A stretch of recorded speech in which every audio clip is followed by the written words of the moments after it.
Yuk jadi bagian dari dakwah kami. Dukung operasional dakwah dan sosial kami, raih pahala amal jariah yang terus mengalir sampai hari kiamat. Bismillah, Assalamualaikum warahmatullahi wabarakatuh. Alhamdulillah, tidak pernah berhenti lisan kita memuji dan memuja Allah atas segala nikmat Allah berikan kepada kita. Termasuk Allah masih memberikan kita kesempatan satu hari lagi umur, dan mudah-mudahan Allah terus panjangkan umur kita di atas ketaatan kepadanya, kesempurnaan ilmu dan iman, serta tersibukkan dengan amal-amal saleh dan jauh dari semua pelanggaran-pelanggaran agama. Dan nikmat yang tidak kalah penting juga adalah beradanya kita di bulan suci Ramadan, yang kalau seandainya ada orang-orang yang sudah meninggal dan diberikan kesempatan untuk hidup dan memilih waktu, maka mereka akan memilih waktu-waktu di Ramadan. Dan para ulama salaf, mereka terus memaksimalkan bulan Ramadan dengan maksimal ibadah. Mereka memaksakan diri lebih giat lagi dari hari-hari selain Ramadan, karena memang bulan ini hanya datang setahun sekali dan terlalu banyak kelebihan-kelebihan dan keutamaan yang tidak ada di bulan-bulan lain. Oleh karena itu kita harus memaksimalkan waktu kita. Dan mereka terus beribadah sampai selesai Idul Fitri. Mereka berdoa selama 6 bulan agar seluruh amal-amal yang sudah mereka kerjakan dan tanda kutip memaksakan diri selama Ramadan diterima oleh Allah Subhanahu wa taala. 6 bulan mereka berdoa non-stop, dan 5 bulan yang tersisa menjelang Ramadan akan datang, mereka terus memohon kepada Allah Subhanahu wa taala agar disampaikan di Ramadan itu. Karena memang waktu-waktu ini sangat mahal. Inilah bulan di mana Allah Subhanahu wa taala membanggakan kita di depan para malaikatnya. Dan Nabi SAW mengatakan, perbaikilah dan tunjukkanlah yang terbaik dari amal-amal kalian, karena Allah Subhanahu wa taala membanggakan kalian di depan para malaikatnya. Bulan di mana semua pintu surga dibuka, semua pintu neraka ditutup, pengampunan dosa diberikan peluang, dibebaskan dari api neraka, ada malam lebih baik daripada 1000 bulan, dan segala macam keutamaan yang mungkin sudah tidak asing buat kita. Oleh karena itu, mumpung kita berada di tengah-tengah Ramadan, kita harusnya memaksimalkan. Kalau kemarin-kemarin, beberapa hari yang lalu kita masih kurang dalam beribadah kepada Allah Subhanahu wa taala, masih sering ada rasa malas atau menunda-nunda, maka jangan lagi luput beberapa hari ke depan. Terus saja kita maksimalkan. Makin dekat dengan Idul Fitri, makin akhir Ramadan, maka makin rajin seorang muslim mengejar ibadahnya. Dikatakan dalam sebuah riwayat bahwasanya Nabi SAW kalau tertinggal 10 Ramadan atau masuk 10 terakhir Ramadan, beliau lebih mengencangkan ikatan sarungnya, lalu kemudian beliau membangunkan keluarganya untuk salat malam. Dan Alhamdulillah nikmat ini Allah masih berikan kepada kita. Selanjutnya kita panjatkan salam hormat kita kepada utusan Allah Nabi besar Muhammad sallallahu alaihi wa alihi wa sahbihi wasallam, sebagaimana Allah telah perintahkan kita untuk mengucapkan salam hormat tersebut. Setelah menyelesaikan buku kita yang lalu, kita akan pindah ke buku baru dengan judul 62 Amalan Pembuka Pintu Surga. Di situ tentunya tidak asing, penulisnya ada dalam buku kita kalau sudah pegang, Abdullah. Dan buku ini berbicara tentang amalan-amalan yang harusnya kita fokus, walaupun masih banyak amalan-amalan yang lain. Tetapi di sini penulis coba fokus kepada amalan-amalan inti yang harus setiap muslim tidak luput darinya, sehingga dia akan masuk surga dengan sangat mudah.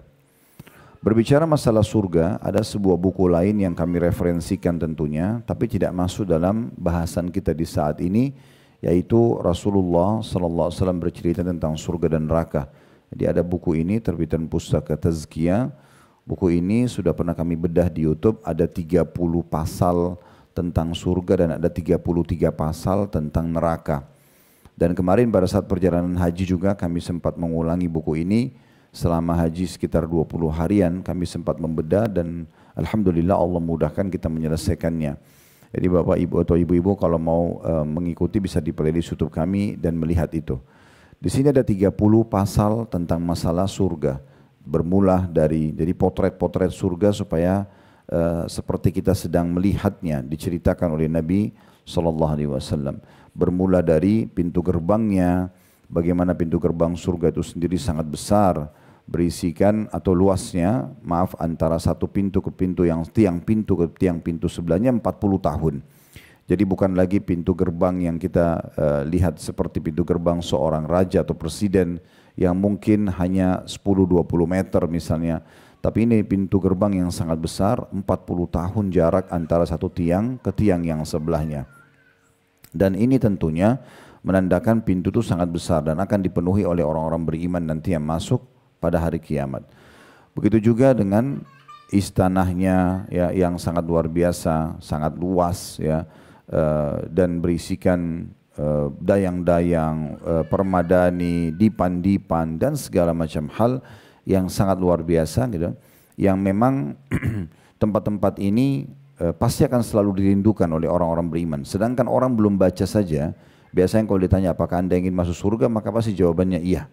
Ya, karena memang tempat ini sudah secara fitrah Allah buat kita ingin masuk ke dalam surga. Dan target utama seorang muslim memang surga. Karena di sana nanti dalam sebuah hadis dikatakan siapa yang masuk surga tidak akan pernah rusak bajunya, tidak akan habis masa mudanya, serta juga tidak akan ada lagi sakit, tidak akan ada lagi gangguan orang. Kepemilikan dalam surga sifatnya khalidina fiha, kekal selamanya. Sekali ibu masuk ke dalam surga, istana itu, pakaian itu, segala macam fasilitasnya kepemilikan abadi. Di dunia ini kita punya kepemilikan sementara. Misalnya kita punya sertifikat tanah, rumah, mungkin surat kepemilikan kendaraan, semua itu sementara. Maksimal kalau kita meninggal akan jadi warisan. Atau kalau kita selama hidup mungkin kita butuh uang akan dijual. Tetapi kalau di akhirat tidak ada lagi. Selalu Allah ikutkan kata-kata surga dengan khalidina fiha, kekal selamanya di dalam surga itu. Ini semua kita titik beratkan bahasannya karena memang kita sedang membahas 62 amalan membuka pintu surga. Jadi kalau kita tidak faham, oh ternyata surga itu seperti apa, secara otomatis mungkin kita anggap biasa saja. Apa sih amalannya dan memang seberapa penting orang masuk ke dalam surga. Makanya kita berikan penjelasan. Jadi sekali lagi, sekali kita masuk ke dalam surga, maka secara otomatis kepemilikannya abadi. Dan istana-istana di sana bukan seperti yang kita bayangkan istana di dunia. Karena istana-istana seorang mukmin itu sangat besar, sangat luas. Di bahasan buku tadi yang baru kami sampaikan, mungkin saya tidak bisa jelaskan semua karena ada 33 pasal atau bab membahas masalah itu. Tetapi istana seorang mukmin saking indahnya sampai-sampai nanti dia akan duduk di sebuah sisi dan melihat ke arah sisi, dia nikmati istana dan juga kebun-kebunnya itu selama 70 tahun, dia tidak memindahkan pandangan matanya karena indahnya. Dan pada saat dia pindah pun, maka dia pindahkan arah matanya bukan karena dia bosan, tetapi karena dia ingin menikmati tempat yang lainnya. Tidak ada rasa lapar di surga, sehingga orang makan bukan karena lapar, dan kita tahu kalau lapar maka target kita adalah menghilangkan kenyang, bukan menikmati makanannya. Tidak rasa haus, sehingga kita tahu juga kalau orang haus maka targetnya menghilangkan dahaga dan tidak nikmatin sebenarnya minumannya. Begitu juga tidak ada letih, tidak ada lagi orang tidur dalam kondisi memang orang kadang-kadang tidur karena ingin menghilangkan letih atau mengistirahatkan tubuhnya. Di surga tidak ada, semuanya kenikmatan abadi. Tidak ada malam yang gelap. Maka ditanyakan kepada salah satu sahabat Ibnu Umar radhiyallahu anhu, bagaimana cuaca dan keadaan sebenarnya di surga itu. Beliau mengatakan, tidakkah engkau melihat awal terbitnya matahari, tidak menyengat mataharinya, tapi cahaya terlihat terang semua apa yang di hadapan kita, seperti itulah keadaan di surga nanti. Seorang mukmin yang paling rendah derajatnya di surga itu memiliki sekian banyak pelayan. Dan saking sempurnanya bidadari dan bidadarahnya secara fisik, baik laki-laki maupun perempuannya, maka seseorang di antara kita akan masuk surga lalu bertemu dengan salah satu pelayannya dan dia kaget dan mengatakan, apakah engkau adalah salah satu malaikat dari malaikat-malaikat Allah? Karena begitu sempurna ciptaannya. Maka kata orang tersebut, tidak, tapi saya adalah salah satu pelayanmu. Dan setiap orang-orang mukmin yang paling rendah derajatnya itu memiliki 60 pelayan, yang pelayannya masing-masing memegang nampan di kiri kanan tangannya yang membawa makanan-makanan yang dinikmati oleh ahli surga tersebut dari nampan pertama sampai nampan terakhir tanpa merasa kenyang. Karena memang tidak ada lagi rasa kenyang dan lapar. Dan kalau ada sesuatu yang dikonsumsi ahli surga tidak dibutuhkan oleh tubuhnya, maka akan keluar dalam bentuk keringat. Jadi tidak ada, tidak ada lagi toilet, tidak ada WC. Dan itu memang akan begitu alaminya. Semua yang dimakan dan minum tidak dibutuhkan oleh tubuh akan keluar dalam bentuk keringat, dan itu pun lebih wangi dari bau kasturi. Dan sekian banyak keutamaan-keutamaan yang luar biasa. Permadani-permadaninya, dipan-dipannya. Kalau ibu-ibu mau lebih rinci bisa membaca dua surah yang berdekatan, surah Ar-Rahman dan surah Al-Waqiah. Dua surah ini sangat rinci menjelaskan tentang fasilitas surga. Ya, jadi surah Ar-Rahman dan surah Al-Waqiah, mayoritas ayatnya bicara tentang surga dan juga ada penjelasan tentang siksa di neraka. Namun situ dijelaskan luar biasa bagaimana pelayan-pelayannya, bagaimana dipan-dipannya, istana-istananya, kebun-kebunnya, semuanya berisikan kenikmatan yang abadi. Dalam sebuah riwayat disebutkan, nanti akan didatangkan seseorang yang paling menderita di dunia. Artinya di dunia itu dilahir dalam keadaan miskin, susah, mungkin penuh dengan segala macam ujian, tapi dia orang beriman. Kemudian dia ibadah kepada Allah Subhanahu wa taala. Pada saat dia meninggal dunia, lalu didatangkan di hari kiamat, dicelupkan satu celupan di surga. Cuma dimasukkan lalu dikeluarkan lagi. Nah, pada saat dimasukkan dan dikeluarkan ditanya kepada dia, apakah engkau pernah merasakan penderitaan selama ini? Dia mengatakan, demi Allah tidak pernah. Semua penderitaan dunia 70-80 tahun yang dia rasakan selama di dunia, dari kurangnya makanan, sering rasa lapar, haus, mungkin dihina orang, kalau butuh sesuatu harus mungkin utang atau minta sana sini. Tapi subhanallah hilang semua, itu hanya dengan satu celupan di surga. Bagaimana dengan orang yang jadi penghuninya abadi? Dan begitu juga dengan neraka, siksaan yang sangat luar biasa. Kata Nabi SAW, akan didatangkan orang yang paling besar nikmatnya di dunia, tapi dari orang kafir, lahir di istana raja, meninggal juga sebagai raja misalnya. Semuanya serba ada, makanan, minumannya, pakaiannya, istana, transportasi dan segala macam. Dia datangkan hari kiamat, dicelupkan satu celupan di neraka lalu dikeluarkan. Maka setelah itu ditanya kepada dia, apa engkau pernah merasakan nikmat selama ini? Dia mengatakan, demi Allah tidak pernah. Hilang semuanya nikmatnya dengan satu celupan di neraka. Maka bagaimana dengan orang yang jadi penghuninya? Nah, ini semua penjelasan ringkas saja tentang masalah surga, dan itulah yang sebenarnya menjadi target bahasan kita di 62 amalan yang akan kita kerjakan. Dan tentu saya bilang tadi cukup banyak sekali bahasan-bahasan dalam bab-bab ini. Saya berharap mungkin bisa kembali ke buku yang sudah kami jelaskan tadi, karena ada penjelasan tentang sungai-sungainya, ada sumber mata air di surga, kemudian juga ada pakaian-pakaiannya, ada makanan-makanan ahli surga, ada pepohonan-pepohonannya, dan segala macam hal yang fasilitasnya ini memang perlu selalu kita baca dan ulang-ulangi supaya kita tahu sebenarnya kita akan menuju ke sana. Dan Nabi Muhammad SAW mengingatkan kepada kita semua tentang dekatnya surga dan dekatnya neraka dalam sabda beliau pada saat seseorang baru saja masuk Islam di perang Khaybar. Ada seorang non-muslim, dia melihat kaum muslimin pada saat terjadi perang Khaybar. Khaybar ini sekitar 180 km lah dari kota Madinah. Dia lihat dan dia kagum, dia ingin masuk Islam. Dia pun datang kepada para sahabat sambil mengatakan, saya ingin masuk agama kalian. Maka kata para sahabat, di depan sana, di depan pasukan ada Nabi Muhammad SAW. Silakan masuk Islam di tangan beliau. Datanglah orang ini, kemudian dia pun masuk Islam. Dia pun masuk Islam. Setelah dia masuk Islam, Nabi SAW kebetulan lagi membagi harta rampasan perang. Sedang membagi harta rampasan perang. Maka Nabi pun SAW mengatakan kepada sahabat yang membantu beliau, berikan juga harta rampasan perang kepada orang yang baru masuk Islam ini. Maka orang itu tiba-tiba mengatakan, saya tidak butuh ini ya Rasulullah. Saya masuk Islam bukan karena harta. Saya masuk Islam karena saya ingin mengejar apa yang dikejar oleh sahabat-sahabat Anda.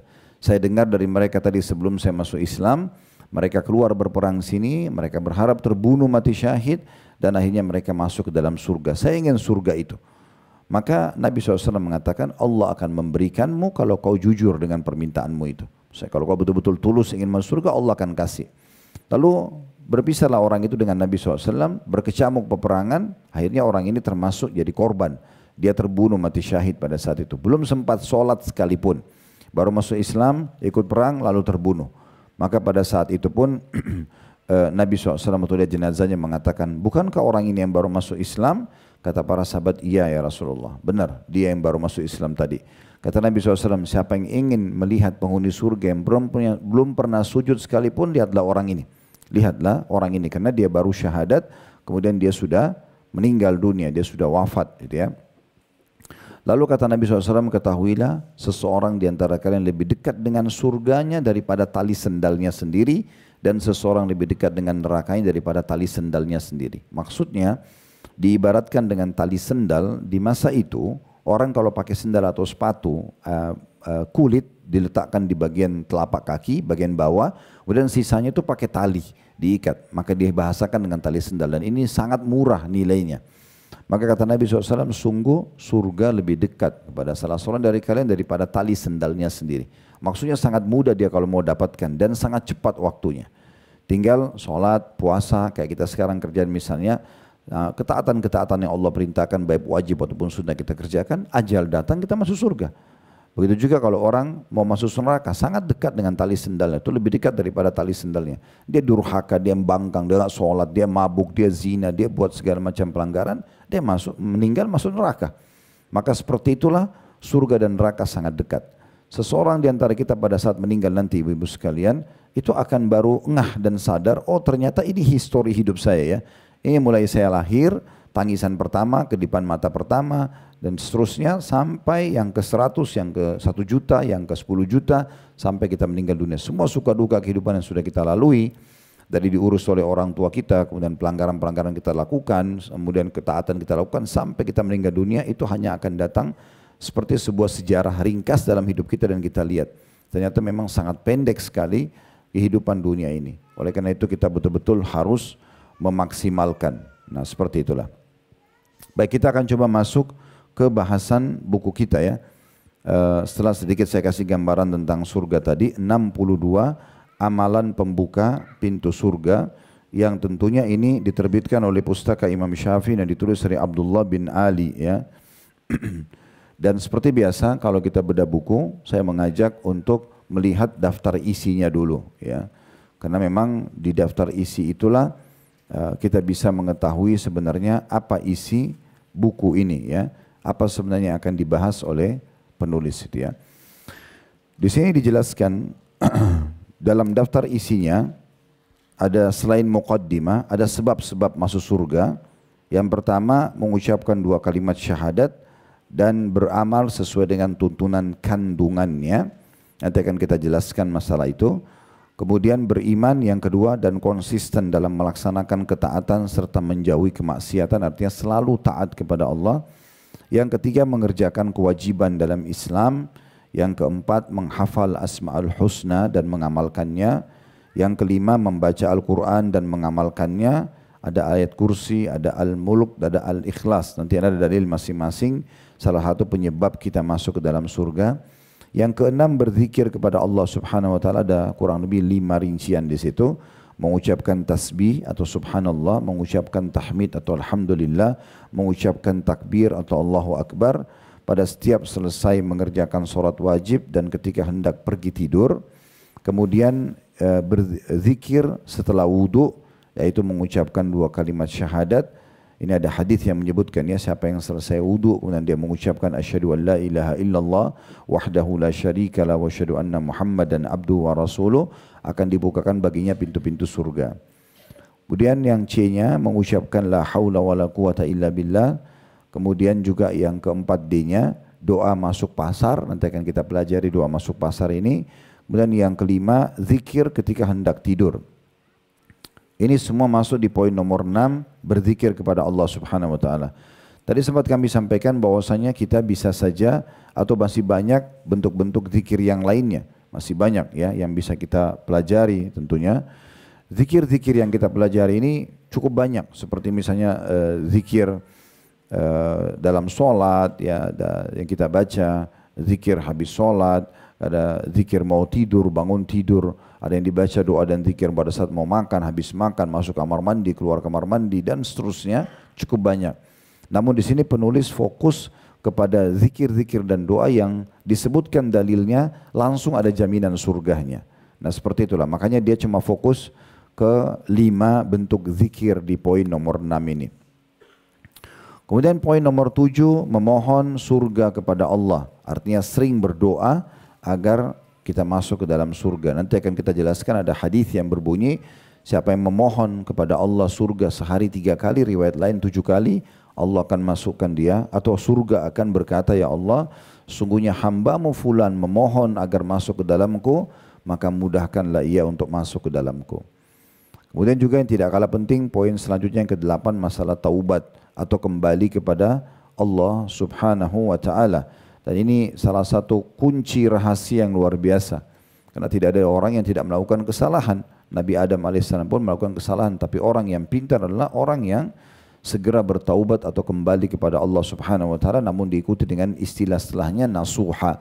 Atau betul-betul jujur karena Allah subhanahu wa ta'ala. Jujur karena Allah subhanahu wa ta'ala. Jadi betul-betul kita taubat. Dan ini kalau seandainya Allah tidak buka pintu ini, maka semua orang pasti akan masuk ke dalam neraka terlebih dahulu. Tapi karena Allah mudahkan, maka sangat rugi orang kalau tidak maksimalkan pintu taubat ini tentunya. Di bawahnya nomor 9 itu dijelaskan tentang istighfarnya. Nah, istighfar dan taubat ini bedanya ibu-ibu sekalian. Kalau istighfar permohonan maafnya. Kayak misalnya kita buat salah sama orang, kita bilang maafin saya ya. Nah itu istighfar. Kalau taubat artinya mengikrarkan untuk tidak mengulangi lagi kesalahan. Makanya kita biasa bilang astagfirullah wa atubu ilaih. Saya minta maaf ya Allah dan saya janji tidak akan mengulanginya. Nah makanya di sini dipisahin poinnya gitu ya. Agar betul-betul bisa kita maksimalkan. Kemudian selanjutnya poin nomor 10, menuntut ilmu mengharap ridha Allah. Nah seperti kita lakukan sekarang, bagaimana kita menuntut ilmu sebab masuk dalam surga. Yang ke-11 mengerjakan sholat fardu dan juga sunnah. Di situ ada beberapa bentuk sholat ya, yang disebutkan. Sholat 5 waktu, sholat subuh dan asar, sholat sunnah rawatib, atau sholat yang mendampingi sholat wajib, sholat sunnah setelah wudu, sholat 2 rakaat dengan khusyuk, banyak bersujud kepada Allah dan juga sholat malam. Kemudian nomor 12, banyak pergi ke masjid untuk beribadah, artinya mencintai masjid itu sendiri. Yang ke-13, membangun masjid menjadi penyebab dapat juga jaminan surga. Yang ke-14, menjawab seruan muadzin. Kemudian yang ke-15, berpuasa baik sunnah ataupun wajib. Yang ke-16, haji mabrur, ya, haji yang diikutin dengan keikhlasan dan memenuhi syarat-syarat dan rukunnya. Yang ke-17, jihad atau berperang di jalan Allah. Yang ke-18 masalah sedekah ini ya, memberi nafkah di jalan Allah. Yang ke-19 memberi sedekah ya. Poin nomor 18 dan 19 mirip, tetapi memberi nafkah di jalan Allah nanti akan ada rincian secara khusus ya. Mungkin dia lebih khusus lagi dan memberi sedekah lebih luas ya. Sehingga kalau tadi yang poin 18 bisa masuk ke bab jihadnya, kalau nomor 19 sedekah secara umum. Yang ke-20 bersikap toleran terhadap orang yang sedang kesusahan. Maksudnya orang kalau terlilit utang ya, terus kita tidak menyusahkan dia. Yang ke-21 menyingkirkan gangguan dari jalan. Ini kadang-kadang masih luput dari kita ya. Artinya kalau ada sesuatu yang kita temukan di jalan, batu, kayu, ya ibu-ibu kalau lagi pakai kendaraan dan ada driver, Anda lihat ada batu di jalan, Anda lihat ada kayu dan segala macam, coba berhenti sebentar, singkirkan dari jalan. Karena menyingkirkan sesuatu yang berbahaya dari jalan ini bagian daripada penyebab masuk ke dalam surga. Ya, ini luput dari banyak orang gitu. Sementara Nabi SAW mengatakan, aku diperlihatkan salah satu dari umatku, dia menikmati buah-buahannya di surga karena dia pernah menyingkirkan sesuatu yang berbahaya dari jalan. Apakah duri, paku dan segala macam gitu ya. Nah ini termasuk bagian daripada hal yang sangat penting. Kemudian selanjutnya ada yang 22, menyayangi binatang. Di sini tentunya menyayangi binatang bukan berarti harus pelihara ya. Tetapi kita tidak menyakitinya. Ya, kita juga memberikan makan kalaupun ada gitu ya. Karena memelihara hewan sendiri ini ada batasan-batasannya. Ada hewan yang dibolehkan, ada yang tidak dibolehkan gitu ya. Ada batasan-batasan dan memang kita juga harus hati-hati dengan hal-hal yang bisa mendatangkan penyakit mungkin ya dari kotoran hewan dan segala macam. Ini harus diperhatikan sehingga ada hukum sendiri. Tapi menyayanginya lebih kepada memberikan perhatian. Kalau memang kita temukan dia haus, dia kelaparan, kita bisa memberi atau kita minimal tidak menyakitinya. Ya, nanti akan kita jelaskan dalil-dalil berhubungan dengan masalah itu. Selanjutnya 23, menyayangi anak yatim, dan yatim artinya meninggal ayahnya sebelum balik. Itu namanya yatim. Ya, berarti selain daripada ini tidak dianggap yatim. Ya, ada orang datang sudah nenek-nenek, kakek-kakek ngaku yatim, itu gak benar gitu kan. Jadi memang tolong bantu saya karena saya yatim. Nah, itu tidak ada. Yatim itu hanya anak belum balik. Dan banyak sekali keutamaannya. Kata Nabi SAW, saya dan sponsor anak yatim seperti ini di surga. Artinya sangat dekat di surga. Dan Nabi SAW memberikan gambaran mengelus kepala anak yatim, itu setiap helai rambutnya akan dinilai satu pahala di sisi Allah Subhanahu Wa Taala. Itu nanti ada bahasan sendiri tentunya. Selanjutnya mendidik, ya. Dan tentunya di sini kita menafkahi anak perempuan. Anak laki-laki masuk dalamnya, tetapi anak perempuan secara khusus punya keutamaan. Karena menjaga anak perempuan beda dengan menjaga anak laki-laki. Ya. Kemudian yang ke-25, berakhlak yang baik.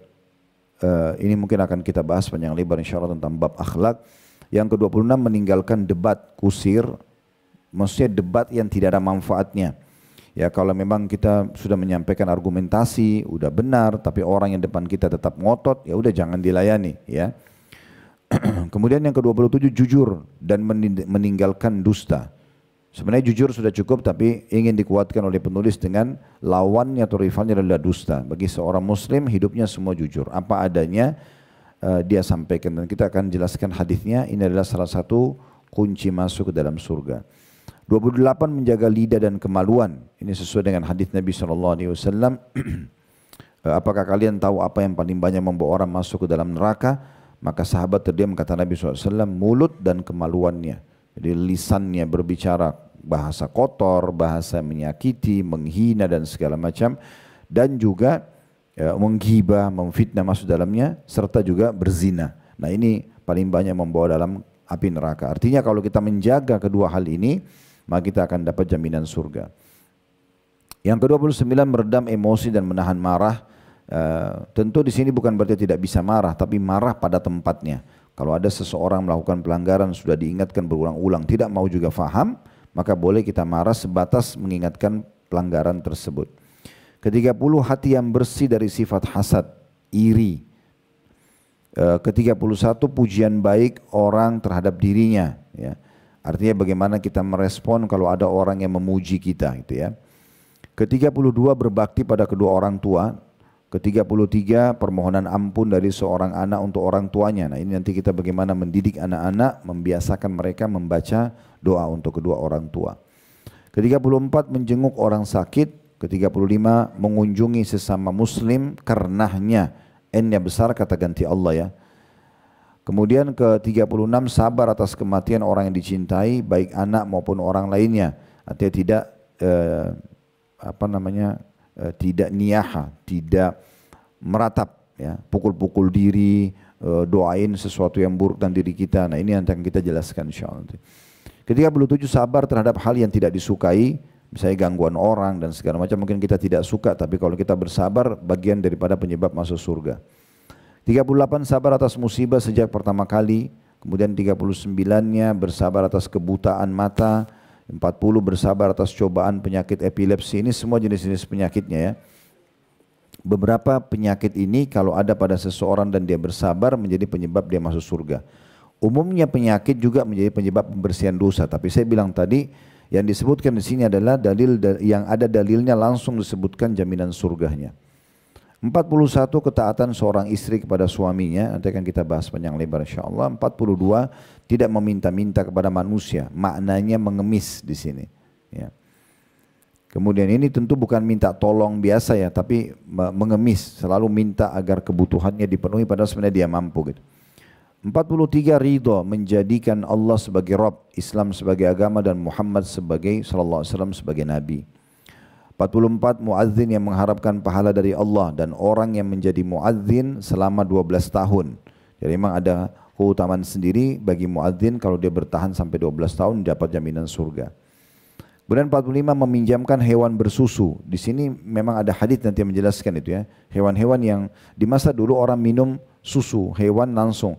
Kalau dia pinjamkan hewan yang bersusu untuk dikonsumsi susunya dikasih kepada umumnya orang disedekahkan, itu juga ada jaminan surga. 46, orang yang mati dibunuh secara aniaya karena mempertahankan hartanya. Jadi kalau ada perampok mau mengambil harta kita lalu kita bertahan sampai kita terbunuh, itu mati syahid. Ini termasuk pintu surga. 47 wanita yang meninggal ketika nifas. Maksudnya dari mulai melahirkan sampai selesai masa nifasnya, kalau ajalnya datang berarti dia mati syahid.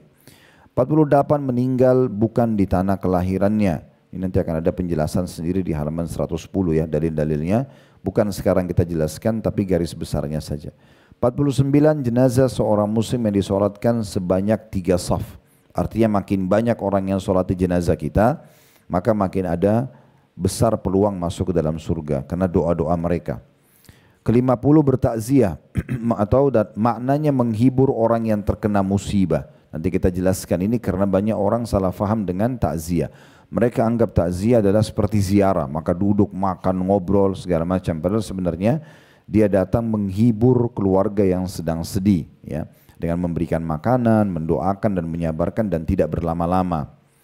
51 menebarkan salam, memberi makan, menyambung tali silaturahim dan melembutkan perkataan. Ini sesuai dengan hadis Nabi SAW, afsyus salam, sebarkan salam, wa atimut ta'am, berikanlah makan atau traktir orang atau berbagi. Ramadan sekarang berbagi buka puasa misalnya. Wasilul arham, lanjutkan hubungan silaturahim, dan sallu bil laili wan nasu niyam, salat pada malam hari pada saat manusia tidur. Itu ada hadis menjelaskan masalah itu. 52 mengisi saf salat yang kosong, dan termasuk bisa ibu dan bapak sekalian melangkah mengisi saf yang kosong ya. Jadi dalam sholat pun kita masih bisa melangkahkan kaki untuk mengisi saf yang kosong. Nanti akan kita jelaskan itu, insya Allah. Ke-53 orang lemah dan direndahkan oleh orang lain serta orang-orang fakir dan miskin. Jadi ada mungkin orang kita lihat dari sisi ekonomi kurang, fisik dan paras wajah kurang, tapi dia orang sangat dekat dengan Allah Subhanahu Wa Taala. Orang-orang seperti ini justru ahli surga. Ke-54 bersih dari sifat sombong, berkhianat terhadap harta rampasan perang dan juga bebas dari utang. Ini termasuk ada jaminan surga. Kemudian selanjutnya di sini ada 66 ya. Di judulnya 62 ya. 55 bersifat malu. Ya, ini juga termasuk sifat yang harus dipertahankan tentunya. Kemudian 56 bersikap toleran dalam hal jual beli dan ketika membayar atau menagih utang. Maksudnya mempermudah, tidak mempersulit gitu ya. 57 senantiasa hidup berjamaah atau bersama dengan kaum muslimin. 58 tentang penguasa yang adil, laki-laki yang penyayang dan laki-laki yang memiliki tanggung jawab keluarga serta memelihara kehormatan dirinya, maksudnya dari perzinahan. 59 memperlakukan orang lain sebagaimana ia ingin diperlakukan oleh orang lain. Maksudnya selalu aja baik sama orang karena dia juga mau dibaikin oleh orang. Ke-60 hakim yang memutuskan perkara dengan benar. 61 orang-orang yang tidak meminta untuk diruqyah, tidak mempercayai ramalan, tidak meminta diobati dengan besi panas dan mereka hanya bertawakal kepada Rabb mereka. Ini besi panas kain bahasa Arabnya ya. Jadi biasanya ada pengobatan nabawi dulu. Kalau masa sekarang masih dipakai untuk stroke, jadi dikagetin di badan, ada besi panas. Ini ada metode sendiri tentunya.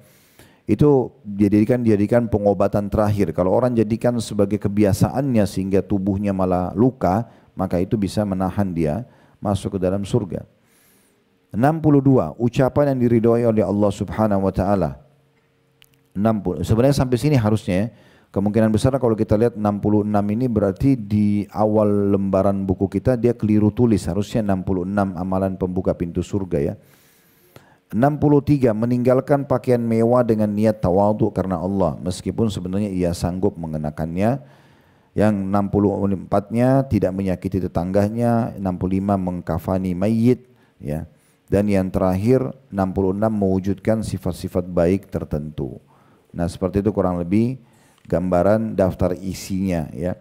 Nah biasanya kami berbagi kalau ibu dan bapak sekalian baru membeli buku, maka kami sarankan selalu membaca daftar isi. Biasanya kita kalau membeli buku seperti ini untuk membaca sendirian itu malas ya. Jarang sekali kita bisa menyelesaikannya. Makanya kita menggunakan metode membedah buku seperti ini. Nah cara yang menarik adalah yang dari pengalaman kami, baca daftar isinya, kemudian cari dari daftar isi itu kira-kira yang paling menggelitik, tanda kutip sini, yang paling buat ibu mau baca. Misalnya, oh saya mau baca poin tentang bersifat malu. Mulai dari situ, mulailah kita baca, kemudian nanti itu akan memicu kita ingin membaca bab lainnya, bab sebelumnya, bab sesudahnya, akhirnya kita bisa menyelesaikan buku. atau mengikuti bedah buku seperti ini. Nah itu sebabnya kenapa kita membaca daftar isi, dan memang penulis, semua penulis kalau tulis buku pasti dia pakai daftar isi karena itu keringkasannya. Apa yang akan dibahas di buku ini semua sudah diringkas dalam daftar isi tadi. Baik, kita akan coba masuk ke bahasan pertamanya ya, di sebab-sebab masuk dalam surga, yaitu mengucapkan 2 kalimat syahadat dan beramal sesuai dengan tuntunan dan juga kandungannya di halaman 7. Ya, saya akan bacakan dulu dalil yang disebutkan oleh penulis di sini. Dari Ubadah bin Samit radhiyallahu anhu dari Nabi SAW, beliau bersabda, "Man syahida an la ilaha illallah wahdahu la syarikalah wa anna Muhammadan abduhu wa rasuluhu wa anna Isa abdullahi wa rasuluhu wa kalimatu alqaha ila Maryam ruhun min wal jannatu haqqun wan naru haqqun adkhalahu Allahul jannata ala ma kana minal amal." Barang siapa yang bersaksi bahwasanya tidak ada ilah atau Tuhan selain Allah semata dan tiada sekutu baginya, N-nya besar kata ganti Allah, dan bahwasanya Nabi Muhammad adalah hamba dan rasulnya, bahwasanya Isa adalah hamba Allah dan utusannya, dan kalimatnya, N-nya besar kata ganti Allah, kalimat-kalimat dari Allah yang disampaikan kepada Maryam dan ruh dari sisinya yang ditiupkan, dan bahwasanya surga itu benar, neraka itu benar, niscaya Allah subhanahu wa ta'ala akan memasukkan ke dalam surga dengan perbuatan yang telah dia kerjakan. Di bawah ada footnote nomor 1 disebutkan oleh Bukhari dan juga Muslim. Hadits ini dulu kita coba bedah menjadi beberapa bagian ya. Kalau ibu yang pegang bukunya tolong digaris bawahi di situ dan dikasih angka-angka di atasnya ya. Yang pertama itu adalah barang siapa yang bersaksi bahwasanya tidak ada ilah selain Allah semata dan tidak ada sekutu bersamanya, ini dikasih angka 1. Kita akan bahas faidah pertama itu. Kemudian potongan atau nomor 2 digaris bawahi lagi bahwasanya Muhammad adalah hamba juga rasulnya. Ini nomor 2-nya. Kemudian yang ketiga bahwasanya Isa adalah hamba Allah dan utusannya. Ini nomor 3. Kemudian nomor 4-nya bahwa kalimatnya, N-nya itu kata ganti Allah, kalimatnya disampaikan kepada Maryam dan ruh dari sisinya. Ini yang keberapa? Yang keempat itu ya. Kemudian yang kelima, dan surga itu benar adanya. Kemudian yang keenam, dan neraka itu benar adanya. Terakhir yang ketujuh adalah Allah akan masukkan dia ke dalam surga sesuai dengan kadar amal yang dia miliki. Jadi ada 7 faedah yang akan kita bahas di dalam hadits ini. Baik, kita akan masuk dulu di faedah yang pertama. Barang siapa yang bersaksi bahwasanya tidak ada Tuhan atau ilah yang berhak disembah kecuali Allah, tidak ada sekutu bersamanya, ini adalah potongan yang sudah kita ketahui ya, menjadi rahasia umum bagi kaum muslimin. Tidak ada Islam tanpa kalimat ini. Dan ini bukan hanya sekedar diucapkan dengan lisan, bukan hanya sekedar orang mengatakan la ilaha illallah selesai, tapi dia harus diikuti dengan pemahaman mendalam dan juga diaplikasikan dalam kehidupan sehari-hari. Perlu kita garis bawahi, susunan kata-kata ini luar biasa.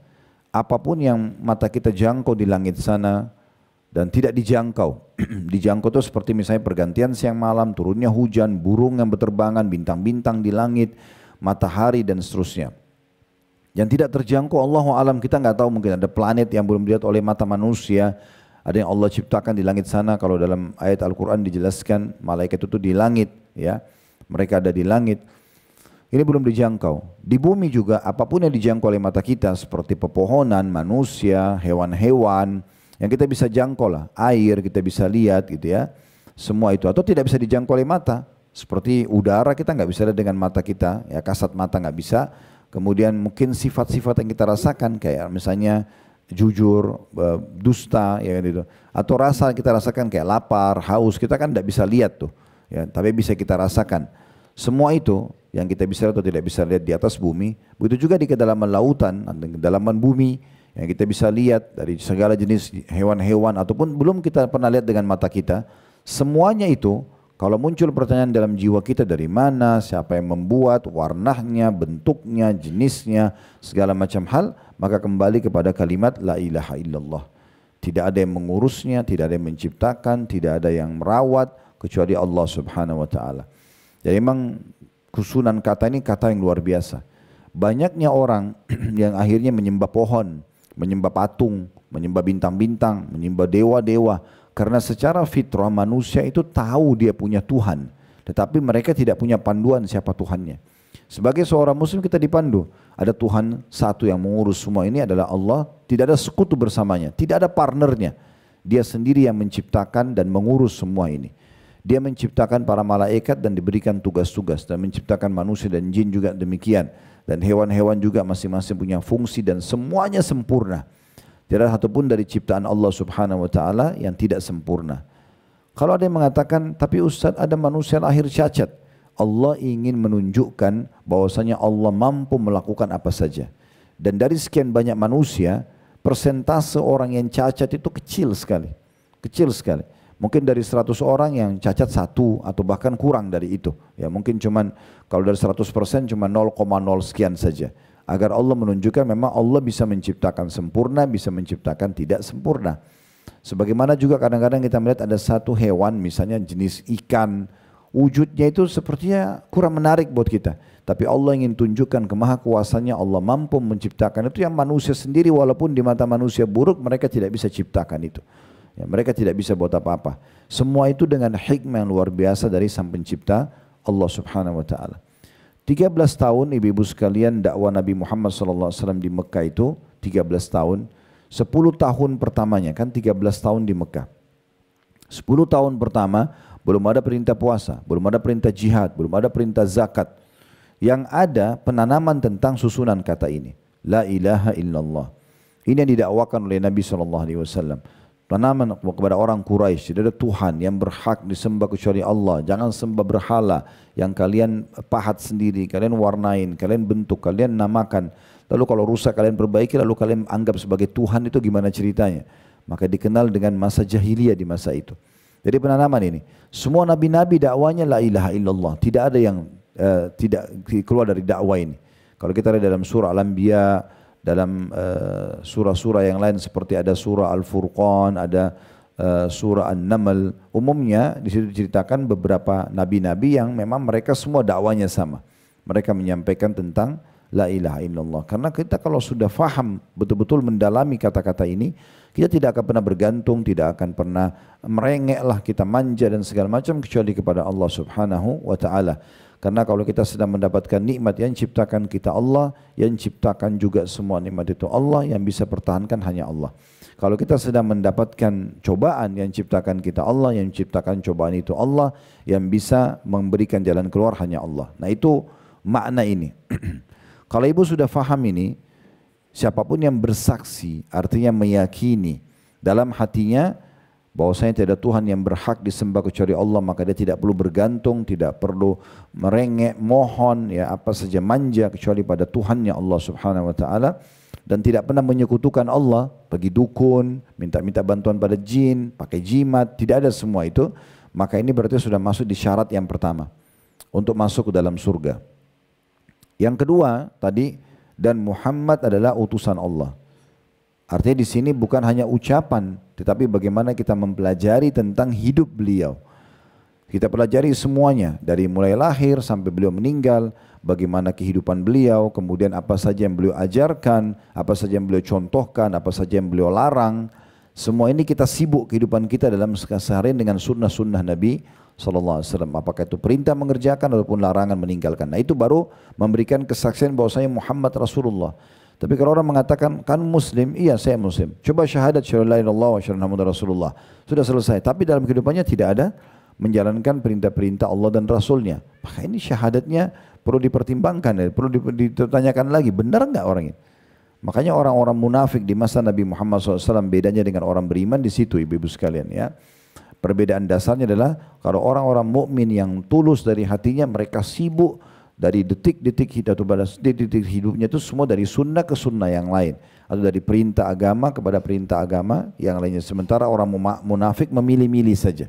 Mana yang mereka dipuji oleh manusia, mana yang mereka rasa perlu, ada masalah dunianya baru mereka kerjakan.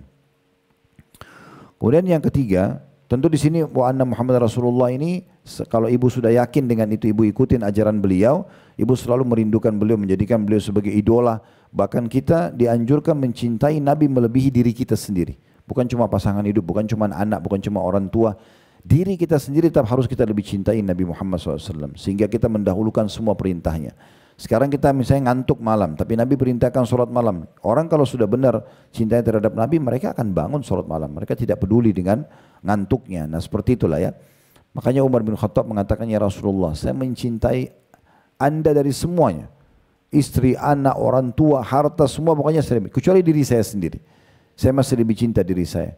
Kata Nabi SAW, tidak hai Umar. Sampai engkau mencintai aku melebihi dirimu. Maksudnya mencintai Nabi di sini adalah betul-betul menerima semua ajaran beliau. Maka kata Umar sambil menundukkan kepala lalu mengatakan, sekarang ya Rasulullah. Sekarang benar-benar saya sudah mencintai anda melebihi. Maksudnya saya siap apapun yang anda perintahkan, walaupun jiwa saya tidak suka, saya tetap akan dahulukan perintah anda. Sekarang saya ya Rasulullah. Kata Nabi SAW, sekarang hai Umar. Maksudnya sekarang imanmu sempurna. Gitu ya. Kemudian yang ketiga, di situ dikatakan dan Isa adalah hamba Allah dan Rasulnya. Nah ini yang membedakan antara kita sama orang-orang Nasrani. Dari dua sisi. Yang pertama, kita mengimani semua nabi-nabi dan rasul. Sebagian orang Nasrani mengira kita ini tidak menyukai Nabi Isa. Padahal ini pemahaman yang keliru. Semua orang Muslim mencintai Nabi Isa alaihissalam. Semua orang Muslim dan meyakini tentang kerasulannya. Cuma sebatas kerasulan saja. Tidak melebihi itu. Nah sisi yang kedua adalah tidak menganggapnya sebagai anak Tuhan. Perbedaan kita dengan orang Nasrani karena berlebihan memuji Nabi Isa sampai hanya mereka anggap itu adalah anak Tuhan. Ada seorang guru kami, Syekh Muhammad Jamil Zainu, hafidahullah, saya tidak tahu beliau masih hidup atau tidak. Karena waktu saya masih mahasiswa saja, setelah saya kuliah di Madinah tahun 98 itu beliau sudah sangat tua, saya sudah lama sekali nggak ketemu. Tapi buku beliau cukup banyak diterjemahkan dalam bahasa Indonesia. Kalau ibu-ibu beli buku terjemahan ada ditulis Syekh Muhammad Jamil Zainu, orang ini yang sedang saya bahas. Orang ini luar biasa nih. Waktu itu ya tahun 99 kalau tidak salah saya selesai kuliah, saya kembali Indonesia lalu saya sempat umroh sekali lagi waktu itu. Ketemu sama beliau karena saya lihat di bukunya satu-satunya orang di dunia ini yang nulis buku bagi setiap muslim punya hak untuk mencetak ulang. Dari tidak ada yang bilang hak cipta atau hak, tidak ada. Bagi buku dia semua boleh. Ibu dapat bukunya, ibu mau sebarluaskan silakan. Bahkan dia tulis di situ di bukunya, di awal bukunya itu yang berbahasa Arab ya. Saya nggak tahu yang bahasa Indonesia. Yang diterjemahkan, tapi bahasa Arabnya dia tulis di situ. Dan bagi setiap muslim yang mau menyebarluaskan buku ini silakan hubungi penulis. Lalu ditulis sama dia nomor teleponnya. Ya, sehingga semua orang bisa telepon dan datang ke rumah beliau. Waktu itu saya datang ke rumahnya. Waktu itu ya ada 38 judul buku yang beliau tulis. Ya, cukup banyak. Saya tidak tahu terakhir sudah sebanyak apa gitu. Tapi salah satu buku beliau yang menarik itu adalah Kaifah Tadaitu. Judulnya, bagaimana saya dapat hidayah. Nah karena beliau aslinya orang Syria, tapi sudah warga negara Saudi dan beliau mengajar di Darul Hadith Mekah. Beliau cerita di bukunya itu dan beliau juga sampaikan kepada saya waktu ketemu. Dia bilang, saya pernah waktu mau masuk di kelas kuliah di Syria, di Damaskus, ibu kota Syria. Ada teman saya orang Nasrani, teman kelas. Dia bilang sebelum masuk, laki-laki tentunya, saya pegang pundaknya, dia bilang, kata Syekh Muhammad mengatakan, saya pegang pundak, lalu saya mengatakan, bagaimana pendapatmu kalau saya bilang, Asyhadu an la ilaha illallah wa anna Muhammadar Rasulullah wa anna Isa Rasulullah. Jadi beliau mengatakan dua syahadat dan beliau menambah lagi dengan mengatakan dan Isa juga betul utusan Allah. Karena dalam bahasa Arab dan orang Nasrani ini orang Arab, cuma dia Nasrani. Dia mengatakan kalau begitu, karena dia fahamnya umat Islam ini benci Nabi Isa. Maka orang Nasrani mengatakan, dia bilang kalau begitu saya juga asyhadu an la ilaha illallah wa anna Muhammadar Rasulullah wa anna Isa Rasulullah. Nah, dia fahamnya selama ini kita benci Nabi Isa, padahal sebenarnya tidak. Cuma kita memposisikan Nabi Isa di posisi yang sebenarnya. Beliau betul-betul hanya hamba dan utusan Allah. Dan dari hadis ini, berarti salah satu syarat masuk surga, kita harus mengakui kenabian dan kerasulannya. Karena kan dikatakan siapa yang bersaksi tidak ada Tuhan yang berhak disembah kecuali Allah, tidak ada sekutu bersamanya, Muhammad adalah utusan Allah dan Isa adalah hamba Allah dan utusannya. Nah ini termasuk Nanti terakhirnya dia akan dimasukkan ke dalam surga sesuai dengan amal yang dia miliki. Maka ini tentang kedudukan Nabi Isa alaihissalam, dan ada 3 surah dalam Al-Quran berbicara tentang Nabi Isa dan keluarga Nabi Isa. Yang pertama surah nomor 3 Al-Imran. Al artinya keluarga. Imran itu ayahnya Maryam. Ayahnya Maryam. Berarti kakeknya Nabi Isa. Itu surah nomor 3 dalam Al-Quran. Itu bicara tentang keluarga Imran. Imran ini orang soleh dari Bani Israel. Karena kesolehannya sampai Allah karuniakan dia anak Maryam. Wanita yang suci. Dari Maryam keluarlah Isa alaihi wassalatu wassalam. Ini diceritakan. Kemudian yang kedua adalah surah nomor 5 Al-Ma'idah. Tentang makanan yang turun dari surga. Itu diceritakan di akhir-akhir surah Al-Ma'idah. Pengikut Nabi Isa sempat mengatakan, wahai Isa putra Maryam, bisa enggak kamu minta kepada Tuhanmu untuk menurunkan buat kami makanan dari surga? Maka kata Nabi Isa, bertakwalah sama Allah. Maksudnya jangan minta yang aneh-aneh. Tapi mereka bilang supaya hati kami tenang, supaya iman kami lebih kuat. Maka Nabi Isa pun berdoa dan Allah turunkan waktu itu makanan dari surga. Tentu kalau ibu-ibu melihat tafsir surah Al-Maidah surah nomor 5 di ayat-ayat terakhirnya, itu digambarkan tentang beberapa riwayat jenis makanan yang diturunkan. Tapi riwayat yang paling kuat itu adalah nampan dari surga yang sangat besar berisikan ikan dan banyak makanan, sehingga mereka Bani Israel waktu itu pengikut Nabi Isa sempat makan beberapa waktu. Tidak habis-habis makanan itu karena banyaknya, dan tidak rusak juga karena makanan dari surga gitu ya. Nah seperti itu dijelaskan dalam surah Al-Maidah. Yang ketiga tentang ibunya Nabi Isa, Maryam, surah nomor 19 dalam Al-Quran menceritakan tentang bagaimana prosesi keajaiban yang terjadi. Karena Maryam betul-betul seperti di faedah nomor 4 di situ ya. Yang dikatakan bahwasanya kalimat Allah betul-betul disampaikan kepada Maryam dan ruh ditiupkan dari sisinya. Ya kan? Ini faedah keempat langsung kita ambil dari hadis. Dalam surah Maryam digambarkan bagaimana Allah datangkan Jibril alaihissalam bicara dengan Maryam, hai Maryam, engkau akan diberikan keturunan oleh Allah gitu kan, sampai Maryam masih diskusi sama malaikat Jibril mengatakan bagaimana bisa aku memiliki anak sementara aku belum pernah disentuh laki-laki gitu kan. Maka Jibril mengatakan itu sudah keputusan Allah, lalu ditiupkan ruh dari sisi Allah Subhanahu wa taala. Ya, sehingga hamillah Maryam tanpa ada laki-laki atau ada tetes sperma pun di rahimnya. Dan ini mustahil terjadi dalam kehidupan manusia. Allah Subhanahu wa taala, ibu-ibu sekalian, memberikan setiap nabi mukjizat sesuai dengan keadaan kaumnya di masa itu. Di masa Nabi Musa misalnya, yang sangat terkenal adalah sihir. Sihir, mereka suka bermain sihir. Maka di masa Nabi Musa, Allah datangkan mukjizat Nabi Musa di masa itu, di masanya Fir'aun. Allah datangkan Nabi Musa mukjizat mirip dengan sihir tapi bukan sihir. Tongkat bisa berubah jadi ular, tangan dimasukkan ke kantong dikeluarkan keluar cahaya yang terang dan gitu-gitu ya. Di masa Nabi Isa orang sangat suka dengan ilmu kedokteran. Maka Allah datangkan keajaiban Nabi Isa bisa lahir tanpa sperma. Ya, begitu seterusnya ya. Kalau di masa Nabi Muhammad SAW ada sastra Arab yang sangat terkenal, Al-Quran datang untuk ya menantang dan juga mengalahkan sastra tersebut. Nah seperti itulah. Kemudian yang kelima, surga itu benar. Kita akui surga benar. Walaupun belum nampak, tapi surga itu ada. Semua yang ibu bisa rasakan di muka bumi dari kenikmatan itu miniatur surga. Nikmat makanan, nikmat minuman, nikmat udara, nikmat cuaca, pakaian, biologis suami istri dan segala macam, semua itu miniatur surga. Di surga akan ada seperti itu tapi lebih baik daripada dunia. Makanya kata Nabi SAW, perumpamaan dunia kalian dibandingkan dengan akhirat, maksudnya surga hanya seperti jari telunjuk yang dicelupkan ke lautan lalu diangkat. Artinya tidak ada nilainya sama sekali. Di sana akan tetap lebih nikmat makanan, karena tadi saya sudah jelaskan di awal, tidak ada lapar, tidak ada haus, kemudian juga tidak ada capek, tidak ada penyakit, tidak ada gangguan orang, kepemilikan abadi. Semua itu abadi. Dan memang Allah sudah janjikan semuanya dengan penuh kenikmatan tentunya. Dan itu kita harus yakini. Ibu nggak boleh ragu tentang surga. Yang membuat kita mau rajin ibadah karena kita tahu ada surga yang menanti kita. Maka tadi buku yang saya referensikan, tolong ibu milikin dan ibu baca. Kalau mau ikutin rincian lebih detail, syarah atau penjelasan bisa lihat di playlist YouTube kami, bedah buku ini tentunya. Kemudian yang keenam, neraka itu juga benar adanya. Nah di antaranya kata Nabi SAW, demam itu, kita semua pernah rasakan demam ya. Demam itu adalah luapan panasnya neraka. Maka dinginkanlah dengan air. Dinginkanlah dengan air. Jadi demam itu adalah luapan neraka. Begitu juga dengan musim dingin yang sangat dingin dan musim panas yang sangat panas. Itu bagian daripada luapan neraka.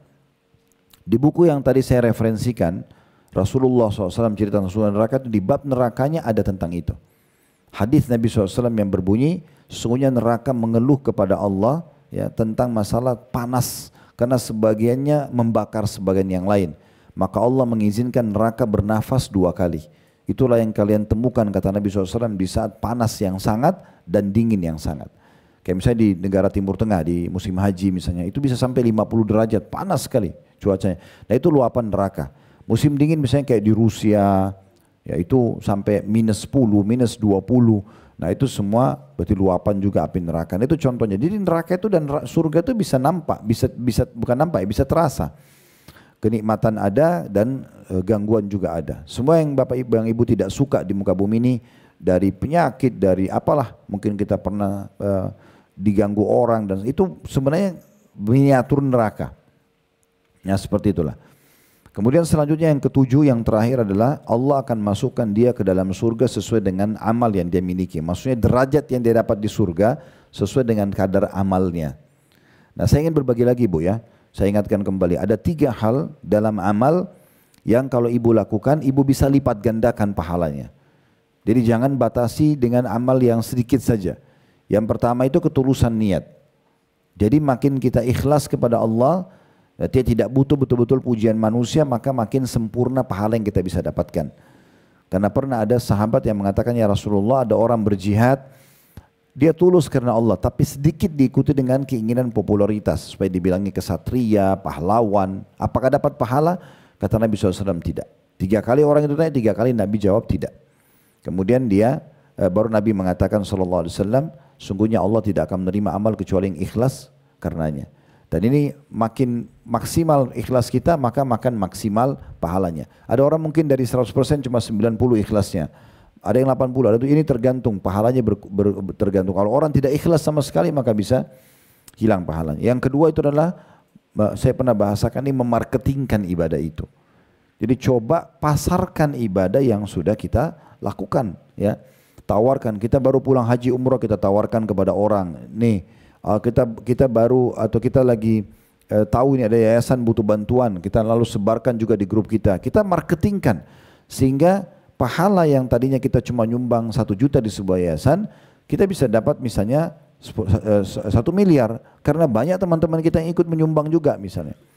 Begitu juga dengan berita buka puasa atau apa sajalah, majelis taklim, semua itu termasuk kita marketingkan gitu ya. Kemudian yang tentu di sini tidak usah khawatir dengan riak. Jangan bilang, Ustaz saya kalau sebarin nanti takut riak. Itu was-was syaitan. Riak kan kalau ibu sengaja memang mau pamer. Kita niatnya bukan itu kok. Kan itu tinggal bagaimana mengontrol niatnya saja. Kemudian yang ketiga adalah bagaimana kita mengemas ibadah itu. Ya, sering saya bahasakan ini, kemas ibadah itu. Beda pahalanya kalau ibu sholat malam sudah nyiapin mau kena yang paling bersih, ibu bubui parfum, sejadahnya juga bersih, ibu pilih surah-surah yang ibu mau baca, atau ibu mandi dulu sebelum sholat malam, itu kan kemasan. Beda dengan orang yang kebetulan bangun lalu dia sholat saja. Beda kemasannya orang yang mau sedekah, dia siapin uang 100.000 yang baru, dengan orang kebetulan ada orang miskin dan dia cari mana orang miskin dia kasih. Dengan orang yang memang hanya sekedar memberikan di saat orang minta, itu pun yang ada saja. Nah ini beda. Mengemas ini penting. Memberikan nanti buka puasa beda kalau hanya sekedar sisa dengan kita berikan makanan maksimal. Ya contohnya seperti itulah. Ini semua masuk dalam masalah perbedaan derajat nanti di surga. Perbedaan derajat di surga. Baik, kita akan baca sekarang dalil yang kedua, masih di bahasan kita ya yang sekarang ini, yaitu hadits Abi Dzar radhiyallahu anhu yang menuturkan bahwa Rasulullah SAW bersabda, "Ma min abdin qala la ilaha illallah thumma mata ala dzalika illa dakhala al-jannah. Qultu wa in zana wa in sarak, qala wa in zana wa in sarak. Qultu wa in zana wa in sarak, qala wa in zana wa in sarak. Thalathan. Thumma qala fi ar-rabi' wa in zana wa in saraka ala ragmi anfi Abi Dzar." Tidaklah seorang hamba mengatakan la ilaha illallah kemudian meninggal atas kalimat tersebut melainkan dia akan masuk surga. Aku Abu Dzar bertanya, walaupun dia berzina dan mencuri, maka beliau menjawab, walaupun dia berzina dan mencuri. Abu Dzar bertanya lagi, walaupun dia berzina dan mencuri, Rasulullah SAW menjawab, walaupun dia berzina dan mencuri. Lalu Rasulullah SAW menjawab hingga 3 kali. Kemudian pada kali yang keempat beliau bersabda sallallahu alaihi wasallam, walaupun orang itu berzina dan mencuri meskipun Abi Dzar tidak menyukainya. Abi Dzar maksudnya sahabat yang meriwayatkan hadis itu ya. Di dalam kitab Fathul Bari, nanti akan kita kembali ke hadis ini. Di dalam kitab Fathul Bari, Al-Hafidh Ibnu Hajar Al-Asqalani rahimahullah, ini penulis buku Fathul Barinya, berkata maksud dari kalimat la ilaha illallah dalam hadis ini dan pada hadis yang lainnya yaitu 2 kalimat syahadat. Dalam hal ini tidak disebutkan syahadah risalah bahwa Muhammad adalah utusan Allah. Ini bukanlah sebuah masalah. Ibnu Munir berkata kalimat la ilaha illallah adalah sebuah istilah yang dipakai untuk mengucapkan 2 kalimat syahadat dalam syariat. Hadits ini memberikan pelajaran kepada kita. Yang pertama tentunya tentang kedudukan la ilaha illallah itu sendiri. Artinya ibu-ibu sekalian, kalau Anda tulus mengucapkan kalimat ini dan Anda mengamalkan sebagaimana tadi panjang lebar kita jelaskan, Anda hanya bergantung kepada Allah, hanya kalau Allah diberikan nikmat kita bersyukur, Allah berikan ujian kita bisa menerima dan sabar. Semua itu kita yakin Allah akan selalu bersama kita. Kehidupan dunia ini sebentar kita akan laluin. Semua itu tentu saja akan membuat seseorang dijamin masuk surga. Makna daripada kalimat Abi Dzar bertanya, ya Rasulullah, kalau orang meninggal dalam keadaan la ilaha illallah Muhammad Rasulullah, Muslim, masuk surga walaupun dia meninggal sempat berzina dan mencuri? Nabi mengatakan iya. 2 kali, 3 kali, terus saja Nabi mengatakan iya. Kemudian yang keempatnya kata Nabi SAW, iya, dia akan masuk surga walaupun Abi Dzar tidak suka. Maksudnya sahabat yang sedang bertanya. Karena Abi Dzar ini ulang-ulangi terus. Seakan-akan Abi Dzar ingin mengatakan, masa sih ya Rasulullah pernah zina, pernah mencuri tetap masuk surga? Nah gitu ya. Tapi Nabi mengatakan iya, dia akan masuk surga. Karena kedudukan 2 kalimat syahadat. Di sini perlu kita ambil faedah yang kedua. Jadi faedah yang pertama kedudukan la ilaha illallah. Faedah yang kedua, yang dimaksud di sini dia akan masuk surga, artinya dia akan ditimbang amalnya dulu di hari kiamat nanti. Kalau amal buruknya lebih berat daripada amal baiknya, dia akan masuk neraka, dibersihkan dosanya baru nanti masuk surga. Ya. Bukan berarti kalau dia mencuri, dia berzina tidak dihukum, enggak. Dia akan ada hukuman. Tapi ujung-ujungnya semua muslim pasti masuk surga. Walaupun ada dosa yang dia lakukan gitu ya. Ini dikenal dengan istilah dalam hadis usatul mu'minin, orang mukmin yang bermaksiat. Tapi tentu dia rugi, ya ibu-ibu sekalian ya.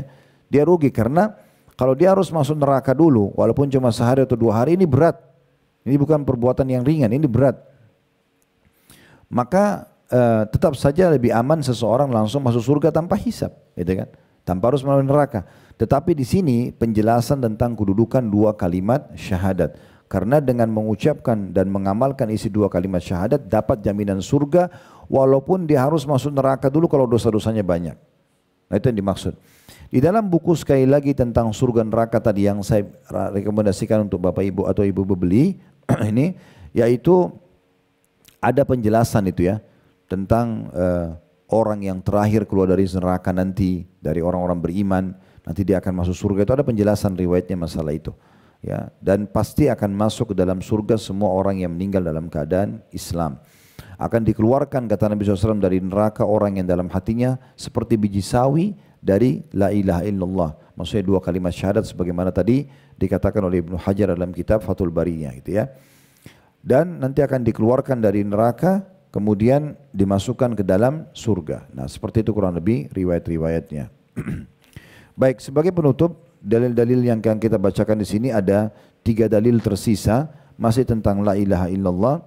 Sementara Imam Muslim meriwayatkan hadis dari Abu Hurairah yang cukup panjang. Dalam hadis ini Abu Hurairah radhiyallahu anhu berkata, maka Nabi SAW bersabda, ya Abu Hurairah wa'atini na'alaihi wa'atani na'alaihi. Maaf, saya ulangi ya.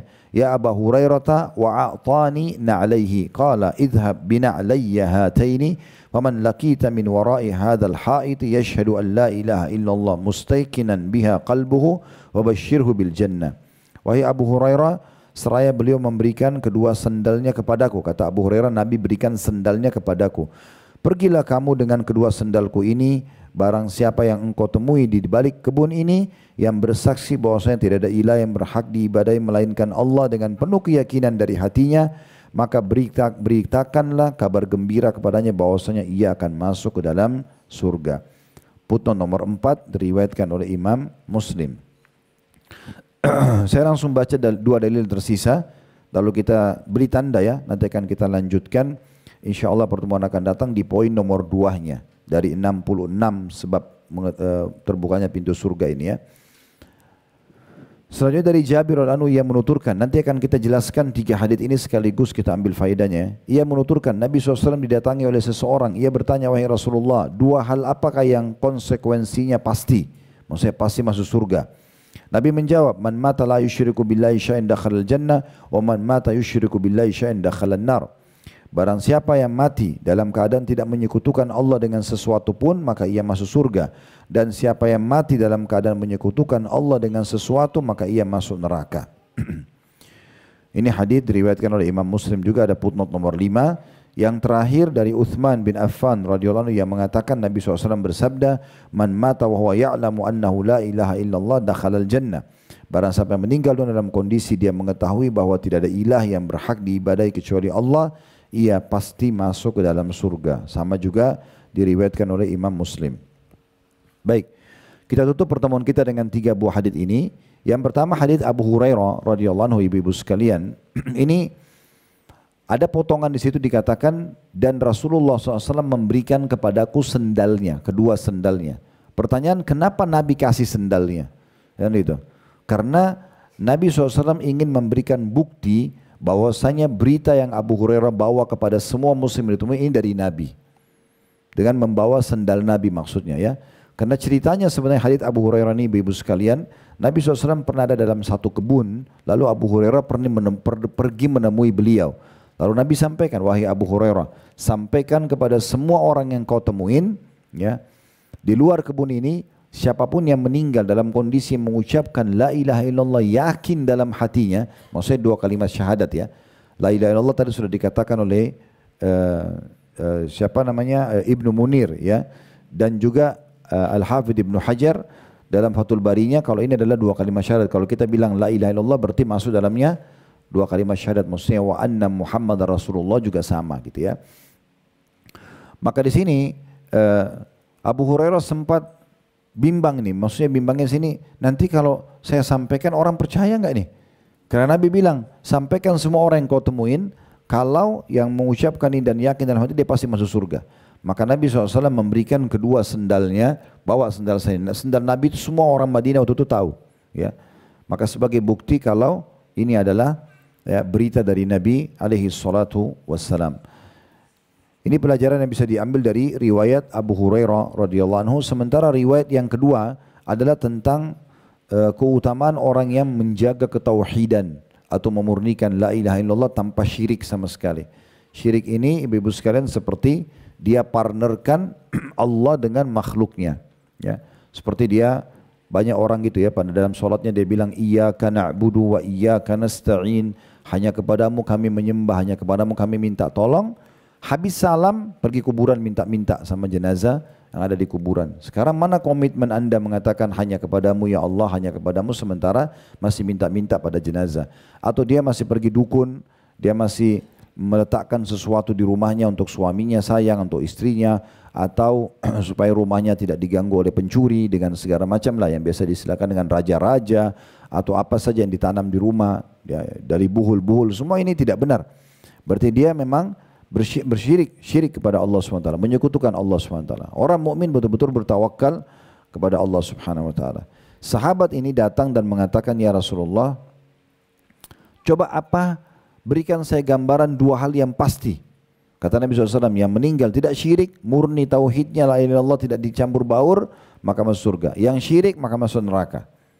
Nah, berarti di sini murninya harusnya menjaga kemurnian tersebut. Jadi ibu jangan sembarangan dikasih sama orang tulisan dalam bahasa Arab main diterima, ya kemudian dianggap itu bisa betul-betul jadi jimat, ya ditaruh di pintu rumah, ditaruh di segala macam. Ini semua tidak benar. Ya harus hati-hati sekali. Tidak pernah Nabi Muhammad SAW di masa itu menulis sesuatu lalu menyuruh sahabat tempel di badan atau tempel di bajunya atau tempel di untahnya kalau kita transportasi, ini nggak pernah. Jadi harus hati-hati ya. Saya pernah ngisi pengajian di Kemang waktu itu, ada menjelaskan masalah sihir dan buhul.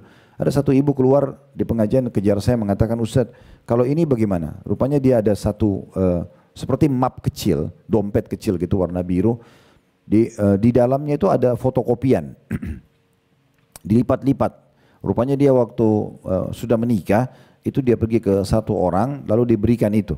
Dengan alasan ini akan melanggengkan rumah tangganya gitu ya. Terus dilihatkan pada saya buka. Begitu saya lihat saya sudah tahu, ini yang dimaksud dengan buhul ya. Kadang-kadang orang tidak paham, karena kita nggak ngerti bahasa Arab, maka kita anggap, oh yang penting bahasa Arab main disimpan aja. Itu nggak benar. Dalamnya itu huruf hijaiyah dibolak-balik, kotak-kotak, gambar pedang, dan segala macam gitu ya. Nah ini semua, ini harus hati-hati, tidak ada hubungannya sama sekali. Mau suami istri saling mencintai sederhana, manusiawi, alam manusia. Nggak usah lintas alam ke jin, ke segala macam gitu ya. Kayak bawa foto ke dukun, apa itu nggak perlu. Kita baik dengan pasangan, jalankan tugas dengan baik, berikan hak dia, cintai dengan tulus, selesai.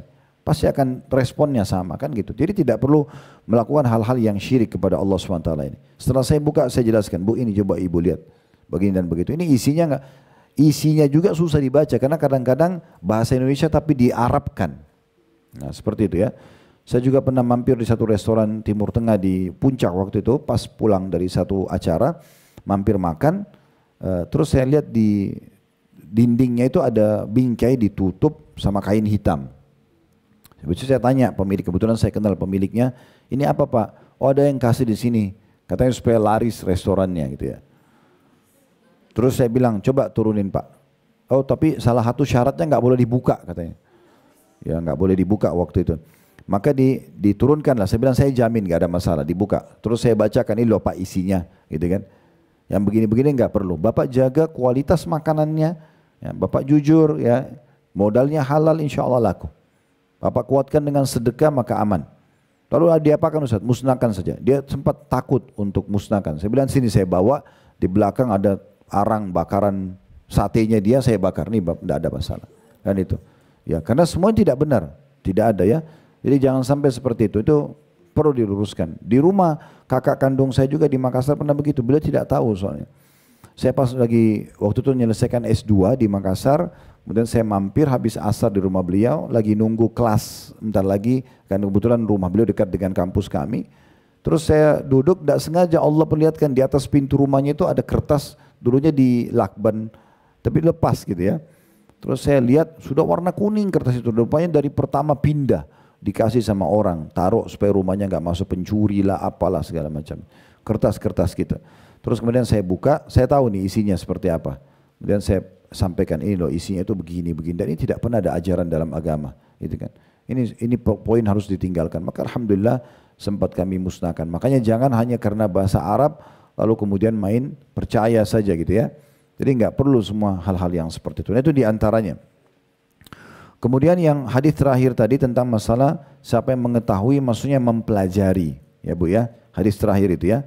Siapa yang meninggal dalam kondisi mengetahui la ilaha illallah, maksudnya mempelajarinya, mendalami makna-maknanya, isi-isinya, semua itu kemudian mempraktikkan dalam hidupnya, maka dia akan masuk ke dalam surga. Allahu a'lam. Ini bahasan kita di poin pertama dalam amalan pembuka pintu surga. Dan insya Allah nanti coba kami akan berikan masukan ke penerbit. Kemungkinan ini tulisan 62 keliru, jadi akan diubah ke 66 karena daftar isinya adalah 66. Allahu a'lam. Mungkin begitu dulu ibu-ibu sekalian bahasan kita, mudah-mudahan bisa diambil manfaat darinya. Dan saya doakan semoga Anda bisa istiqomah dalam mengerjakan ibadah puasa ini, dan Allah berikan balasan pahala yang sempurna, serta juga Allah jadikan Ramadan sebagai penyebab pengampunan dosa-dosa kita. Dan semoga Allah juga satukan kita semua di surga Firdausnya tanpa hisab, mana disatukan dalam majlis ilmu yang mulia ini. Ada benar dari Allah silakan diambil dan diamalkan. Kalau ada salah dari saya mohon dimaafkan. Subhanakallahumma bihamdika asyhadu an la ilaha illa anta astaghfiruka wa atubu ilaik. Wassalamualaikum warahmatullahi wabarakatuh.